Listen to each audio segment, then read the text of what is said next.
자, 이번에는요. 김정은 위원장과 푸틴 대통령의 회담 얘기 잠깐 좀 해보겠습니다. 기사 넘겨주시죠.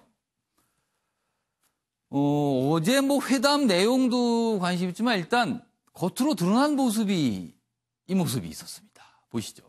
김정은 지각대장 푸틴보다 30분 늦게 도착. 푸틴 대통령은요. 정상회담을 할 때 1시간, 2시간 정도 늦는 건 예사고요. 어떤 경우는 서너 시간씩 늦게 나타납니다. 그리고 상대 정상은 목이 빠지게 기다리고 있는 거죠. 그 시간 동안. 언제 올지 모르니까요. 그런데 어제 푸틴 대통령이 원래는 현지 시간으로 낮 12시 정오에 회담을 하기로 돼 있는데 12시 30분쯤 나타났어요. 30분 늦은 겁니다. 그런데 더 깜짝 놀랄 일은 김정은 위원장은 그보다 30분이 더 늦었어요. 1시간이 늦은 겁니다. 그래서 푸틴 대통령, 지각대장 푸틴 대통령이 30분을 기다렸어요. 그 상황입니다. 상습 지각 푸틴 이례적으로 먼저 오긴 했지만 늦게 온 겁니다. 이것도. 김, 푸틴에게 장검 선물하며 당신을 향한 나의 마음 담았다.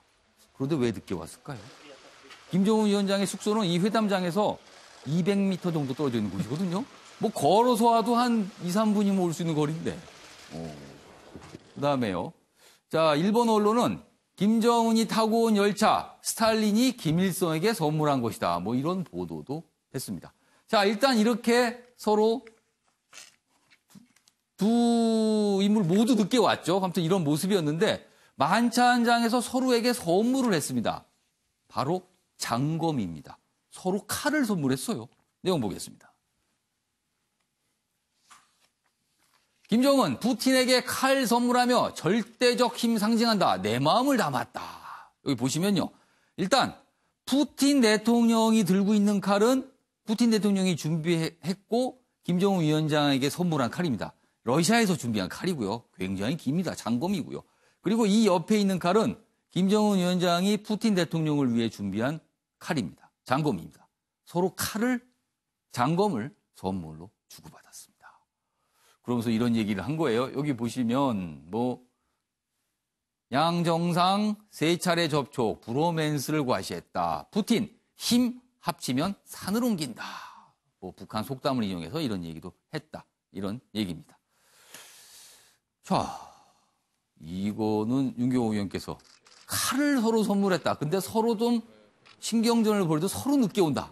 이건 어떤 상황이었을까요? 칼은 절대적인 힘을 상징한다라는 의미를 부여하면서 주고받은 거니까요. 제가 보기엔 그건 크게 따로 주목할 일은 아닌 것 같고.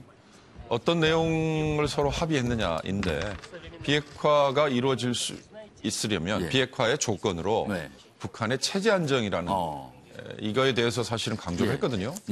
러시아 입장에서는 미국과 북한 간의 1대1 접촉이 지금 진행되는 상황. 결코 달갑지는 않죠. 러시아 입장에서 가장 바람직한 건 육자회담의 틀로 다시 복귀를 하는 거예요. 자기들이 조금이라도 참여할 수 있고 레버리지를 행사할 수 있는 그게 육자회담이기 때문에 육자회담으로 가야 된다라고 얘기를 하는 것보다는 미국 간의 접촉에 진전이 없을 경우라고 얘기를 하긴 했는데 재밌는 건 저는 김정은 위원장이 사실 푸틴을 만난 게 지금 취임 이후 처음이에요. 그리고 또 기차로 갔고요. 그 기차가 일본 언론에서 보도했습니다만 스탈린이 김일성에게 선물한 것이다. 이건 의미가 있을 수도 있지만 사실 굉장히 김정은 위원장 입장에서는 어찌 보면 좀 감추고 싶은 거죠. 김정은 위원장이 그런 점에서 푸틴 대통령에게 배짱을 보여주기 위해서 30분 늦게 갔다. 그렇게 보이지는 않고요. 저는 어저께 잠시 나왔습니다만 김정은 위원장이 가쁜 숨을 몰아쉬면서 둘이 양자회담을 할 때 1대1로 단독 대화를 할 때 가쁜 숨을 몰아쉬면서 약간 긴장하는 듯한 모습을 보이는 그런 게 오히려 저는 더 눈을 끌던데 그건 알 수 없습니다. 현지에 있는 현장에서 취재했던 기자들만 알 수 있는 건데 김정은 위원장 입장에서는 이번에 푸틴을 자기의 우호 세력으로 우호군으로 끌어들이려는 사실 절체절명의 지금 상황이기 때문에 서로 둘이 칼을 주고받고 과시하고 브로맨스를 과시하고 이거는 너무나 당연히 보여주고 싶은 거고 양자 대자를 했을 때 과연 김정은 위원장이 얼마나 푸틴 대통령에게 좀 뭐라 그럴까 조금은 좀 의뢰 입장에서 구애를 했을까 이 대목이 궁금한데 그 대목은 알 수 없는 거죠. 앞으로 이제 지켜봐야 될 것 같습니다. 우리 기자들이나 소방 기자들이 옆에서 가까이 봤다면 아주 상세히 알려줬을 텐데 북한 그리고 러시아 아무래도 그런 자세한 내용까지는 아직 전해지고 있지 않고 있습니다. 지금 방금 말씀하신 이 체제 보장 부분에 대한 기사가 있거든요. 기사 좀 보겠습니다. 넘겨주시죠. 김정은 푸틴 비핵화 조건으로 북체제 안전 꺼냈다. 그러니까 북한이 비핵화를 하면 미국이 북한의 체제를 보장한다.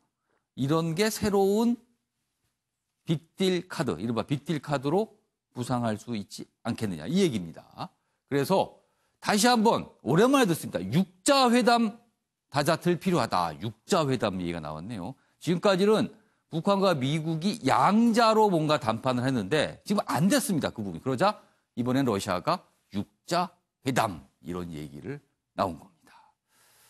육자회담, 글쎄요. 미국 쪽에서는 어떻게 생각을 할지 모르겠습니다. 그리고 우리 정부 입장도 아마 좀 정리를 좀 해야 될 것 같군요.